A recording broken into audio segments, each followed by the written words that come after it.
ಇವಾಗ ನಾವು ಮೇನ್ ಆಗಿ ನಾವು ಚರ್ಚೆ ಮಾಡಬೇಕಾದಂಥ ವಿಚಾರ ಏನು ಅಂತ ಅಂದರೆ ಈ ಸ್ಟಡಿ ಸರ್ಟಿಫಿಕೇಟ್ ಮತ್ತು ಎಲಿಜಿಬಿಲಿಟಿ ಡಾಕ್ಯುಮೆಂಟ್ಸ್ಗಳ ಬಗ್ಗೆ. ಸೊ ಈಗ DCET ಕೌನ್ಸಿಲಿಂಗ್ ಸಮಯದಲ್ಲಿ ಸ್ಟಡೀಸ್ ಸರ್ಟಿಫಿಕೇಟ್ ಇರೋದು ಯಾಕೆ ಮಹತ್ವನ ಪಡ್ಕೊಳ್ಳುತ್ತೆ ಈ ಟೈಮಲ್ಲಿ?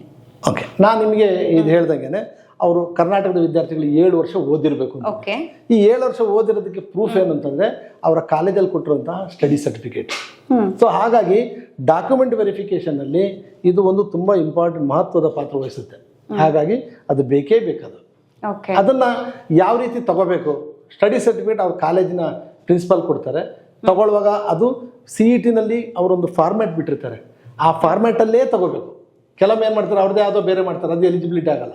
ಹಾಗಾಗಿ ಅಲ್ಲಿ CET ವೆಬ್ಸೈಟಲ್ಲಿ ನೀವು ಹೋದರೆ ಆ ಬುಕ್ಕಲ್ಲಿ ಈಗ ಎಲಿಜಿಬಿಲಿಟಿ ಸರ್ಟಿಫಿಕೇಟ್ ಅಥವಾ ಇದನ್ನೇನಿದೆ ಆ ಯಾವ ಫಾರ್ಮ್ಯಾಟ್ ಇದೆಯೋ ಆ ಫಾರ್ಮ್ಯಾಟಲ್ಲೇ ತಗೋಬೇಕು.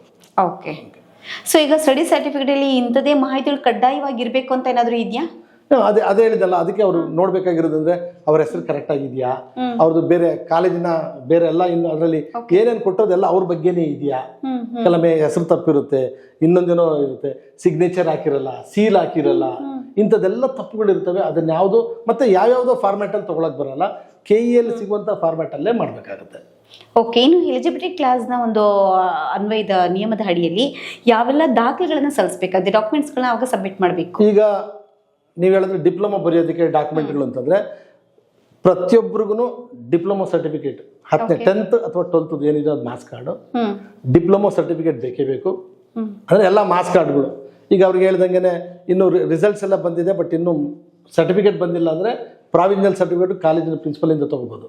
ಸೊ ಮೊದಲಿಂದ ಹೇಳಕ್ಕೆ ಹೋಗೋದಾದ್ರೆ 10ನೇ ಕ್ಲಾಸದ್ದು ಅವ್ರದ್ದೆಲ್ಲ ಮಾರ್ಕ್ಸ್ ಕಾರ್ಡ್ಗಳು, ಡಿಪ್ಲೊಮಾದು ಅವ್ರದ್ದು 6 ಸೆಮಿಸ್ಟರ್ದು ಮಾರ್ಕ್ಸ್ ಕಾರ್ಡ್ಗಳಿರಬೇಕು. ಅದಾದಮೇಲೆ ಅವ್ರದ್ದು ಡಿಪ್ಲೊಮಾ ಸರ್ಟಿಫಿಕೇಟ್ ಬಂದಿದೆ, ಸರ್ಟಿಫಿಕೇಟು ಇಲ್ಲ ಅಂತಂದರೆ ಪ್ರಾವಿಷನಲ್ ಸರ್ಟಿಫಿಕೇಟು, 7 ವರ್ಷ ಓದಿದ್ದಕ್ಕೆ ಅದು ಸ್ಟಡಿ ಸರ್ಟಿಫಿಕೇಟು, ಇದಿಷ್ಟು ಕರ್ನಾಟಕದ ಸ್ಟೂಡೆಂಟ್ಸ್ ಕಡ್ಡಾಯವಾಗಿ ಬೇಕೇ ಬೇಕು.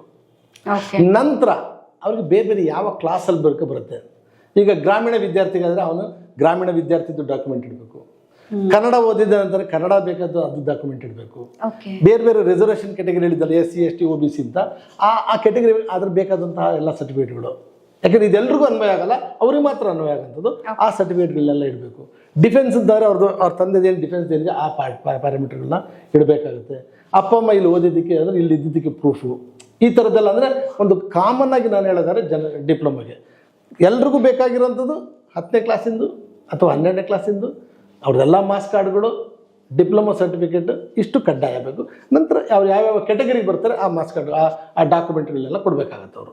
ಓಕೆ, ಸೊ ಅಂದರೆ ಈ ಡಾಕ್ಯುಮೆಂಟೇಷನ್ ವೆರಿಫಿಕೇಶನ್ ಮಾಡ್ತೀರಲ್ವಾ, ಆ ಟೈಮಲ್ಲಿ ಯಾವುದೆಲ್ಲ ಡಾಕ್ಯುಮೆಂಟ್ಸ್ಗಳನ್ನ ಸಬ್ಮಿಟ್ ಮಾಡಬೇಕು ಅಂತ ನೀವು ಹೇಳಿದ್ರಿ. ಸೊ ಪರ್ಟಿಕ್ಯುಲರ್ಲಿ ಇಂಥದನ್ನೇ ಅವರು ಕ್ಯಾರಿ ಮಾಡಬೇಕಂತ ಏನಾದರೂ ಇರುತ್ತಾ, ಹೇಗೆ? ಅದಕ್ಕೆ ನನಗೆ ಒಂದು ಮಕ್ಕಳಿಗೆ ಸಜೆಷನ್ ಏನು ಕೊಡೋದು ಅಂತಂದರೆ, ತುಂಬ ಜನ ಮಾಡುವ ಮಿಸ್ಟೇಕ್ ಏನಂತಂದರೆ ಎಕ್ಸಾಮ್ ಎಲ್ಲ ಬರೆದು ರಿಸಲ್ಟ್ ಬಂದು ಕೌನ್ಸಿಲಿಂಗ್ ಸ್ಟಾರ್ಟ್ ಆಗುತ್ತೆ ಅಂದಾಗ ಒಂದೊಂದನ್ನೇ ಸ್ಟಾರ್ಟ್ ಮಾಡ್ತಾರೆ. ಅವರಿಗೆ ಟೈಮ್ ಸಿಗೋದಿಲ್ಲ, ತುಂಬ ತಪ್ಪುಗಳಾಗ್ತದೆ. ಹಾಗಾಗಿ ಅವ್ರ ಅಪ್ಲಿಕೇಶನ್ ಫಿಲ್ಅಪ್ ಮಾಡ್ತಿದ್ದಂಗೆ ಅವರಿಗೆ ಗೊತ್ತಿದೆ ಏನೆಲ್ಲ ಡಾಕ್ಯುಮೆಂಟ್ ಬೇಕು ಅಂತ, ಅದನ್ನೆಲ್ಲ ಯಾರಿಂದ ಪಡಿಬೇಕನ್ನೋದು ಇನ್ಫಾರ್ಮೇಷನ್ ಇರುತ್ತೆ. ಕೆಲವೊಂದನ್ನು ಪ್ರಿನ್ಸಿಪಲ್ ಅಂದರೆ ಮುಖ್ಯೋಪಾಧ್ಯಾಯರು ಕೊಡ್ತಾರೆ. ಇನ್ನು ಕೆಲವೇನಾಗುತ್ತೆ, ಅವ್ರ ಮುಖ್ಯೋಪಾಧ್ಯಾಯ ತಗೊಂಡ್ರು ಅವರು ಕೌಂಟ್ರ್ ಸೈನು BO ಇಂದ ಮಾಡಿಸ್ಬೇಕಾಗತ್ತೆ.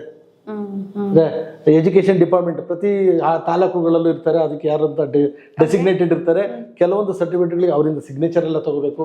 ಹಾಗಾಗಿ ಇವೆಲ್ಲ ಡಾಕ್ಯುಮೆಂಟ್ಗಳನ್ನ ರೆಡಿ ಇಟ್ಕೊಂಡ್ರೆ ವೆರಿಫಿಕೇಶನ್ ಟೈಮಲ್ಲಿ ಸುಲಭ ಆಗುತ್ತೆ.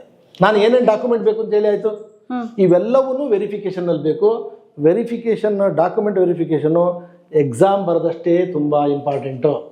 ಅವನು ಎಕ್ಸಾಮ್ ಬರೆದ ರ್ಯಾಂಕ್ ಬಂತು, ಡಾಕ್ಯುಮೆಂಟ್ ವೆರಿಫಿಕೇಶನ್ ಸರಿಯಾಗಲಿಲ್ಲ ಅಂದ್ರೆ ಅವನಿಗೆ ಸೀಟ್ ಸಿಗಲ್ಲ. ಓಕೆ, ಸೊ ಎಷ್ಟು ಪರ್ಸೆಂಟೇಜ್ ಇದೆ ಅನ್ನೋದಕ್ಕಿಂತ ಈ ಡಾಕ್ಯುಮೆಂಟ್ಸ್ ಎಲ್ಲವೂ ಕೂಡ ಕರೆಕ್ಟ್ ಆಗಿರಬೇಕು. ಅವನಿಗೆ ಬೇಕಾದ ಕೋಟಾದಲ್ಲಿ ಸಿಗಬೇಕು ಅಂತಂದ್ರೆ ಅವೆಲ್ಲವೂ ಡಾಕ್ಯುಮೆಂಟ್ ಅವನು ಪಕ್ಕಾ ಇಡ್ಕೋಬೇಕು. ಯಾವ ಫಾರ್ಮ್ಯಾಟ್ ಅಲ್ಲಿ ಇದೆ ಆ ಫಾರ್ಮ್ಯಾಟ್ ಅಲ್ಲೇ ಇಟ್ಕೋಬೇಕು. ಏನು ಕ್ರೈಟೀರಿಯಾ ಸೂಟ್ ಆಗುತ್ತೆ ಅದೆಲ್ಲವೂ ಫಾಲೋ ಮಾಡಿ ಇಟ್ಕೊಂಡಿದ್ರೆ ಡಾಕ್ಯುಮೆಂಟ್ ವೆರಿಫಿಕೇಶನ್ ತುಂಬಾ ಸುಲಭವಾಗುತ್ತೆ. ಇನ್ನು ದಾಖಲೆಗಳನ್ನ ಪರಿಶೀಲನೆ ಮಾಡುವಂತಹ ಸಮಯದಲ್ಲಿ ಏನಾದ್ರೂ ಅಂದ್ರೆ ತಾತ್ಕಾಲಿಕವಾಗಿ ಪ್ರಮಾಣ ಪತ್ರಗಳನ್ನು ಸಲ್ಲಿಸಬಹುದಾ ಆ ಟೈಮಲ್ಲಿ, ವೆರಿಫಿಕೇಶನ್ ಟೈಮಲ್ಲಿ? ಅದೇ ವೆರಿಫಿಕೇಶನ್ ಟೈಮಲ್ಲಿ ಈಗ ನೀವು ಹೇಳ್ದಂಗೆ ಅವರಿಗೆ ಡಿಗ್ರಿ ಸರ್ಟಿಫಿಕೇಟ್ ಇರಲ್ಲ. ಡಿಗ್ರಿ ಸರ್ಟಿಫಿಕೇಟ್ ಇಲ್ದಾಗ ಅವರಿಗೆ ಪ್ರಾವಿಷನಲ್ ಡಿಗ್ರಿ ಸರ್ಟಿಫಿಕೇಟ್ಗಳು ಹಾಕ್ಬೋದಲ್ಲ. ಹಾಗೇನೆ ಕೆಲವೊಂದಕ್ಕೆ ಎಲ್ಲದಕ್ಕೂ ಬರೋದಿಲ್ಲ. ಈಗ ಕ್ಯಾಸ್ಟ್ ಸರ್ಟಿಫಿಕೇಟ್ ಪ್ರಾವಿಷನಲ್ ಕೊಡೋಕೆ ಬರೋದಿಲ್ಲ ಅಲ್ಲಿ, ಅವ್ರಿಗೆ ಅದು ವ್ಯಾಲಿಡ್ ಇರೋಂಥದ್ದು. ಇನ್ಕಮ್ ಟ್ಯಾಕ್ಸ್ ಸರ್ಟಿಫಿಕೇಟ್ ಅಷ್ಟೇ, ಅದು ವ್ಯಾಲಿಡ್ ಇರೋಂಥದ್ದನ್ನೇ ಕೊಡಬೇಕಾಗುತ್ತೆ.